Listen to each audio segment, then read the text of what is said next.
Here's the plan, Sandins. You have until our provisions arrive, provisions which will help us break into your elegant home. If you don't deliver him by the aforementioned time, we'll release the beast on him and on you. And we can enter any home we want, and we will want. Don't force us to hurt you. We don't want to kill our own. Please just let us purge.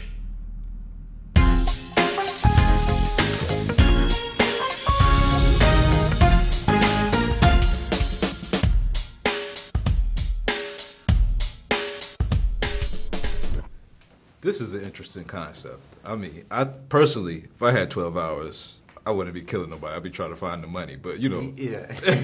But it's cool to just see, like, to talk about the violence and the obsession that it seems like Americans have, and maybe other people in the world have with violence. I mean, what do you think about the whole concept of?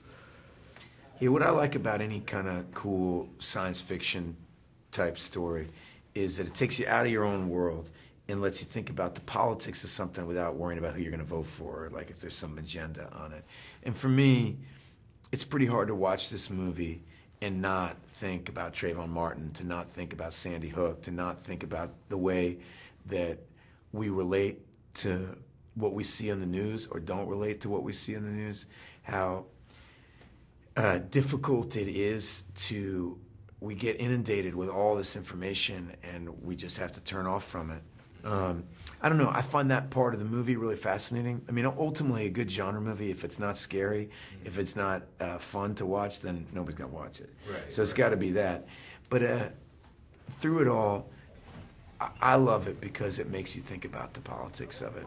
I mean, we do. It's an extremely violent movie. Yeah. So much so it sometimes reminds me of, do you ever see A Clockwork Orange? You know, they make the guy watch so much violence he just can't stand it anymore. Yeah. And there's something about, we love guns, we love violence, and then we hate it when it happens. Yeah. You know, we have a weird dance with violence as a country. And I think the movie kind of just puts its finger right on that, and you can think about it whatever you will. It does. You have an interesting career, 'cause I mean, of course, we've all known you as an actor, but you also wrote novels and do screenplays and a director. When did you first decide that acting was going to be your path, and what gave you the confidence to do that? And then, second, when did you decide to add these other elements to it, or was that always part of the plan? I think the answer to the first question is the answer to the second, which is that acting wasn't really what I wanted to be doing. When I was younger, I loved the idea of writing. You know, I thought, I don't know, it just seemed interesting to me. You know, I kind of wanted to be like Jack London or something, to go have these great experiences and write about, you know, I wanted to have like adventures and write about them or something like that. At 18, that seemed like a good idea. But then acting kind of happened to me. I got this part in Dead Poets Society, and it started to open up all these doors, and then I just had all these opportunities with that, and I got taught how to do it by really good people. So whatever modicum of talent I might have had, it got watered, you know, so to speak. And then as time wore on, my other interests crept back in. They were always there, you know, but I just started giving myself permission to do other things. Yeah.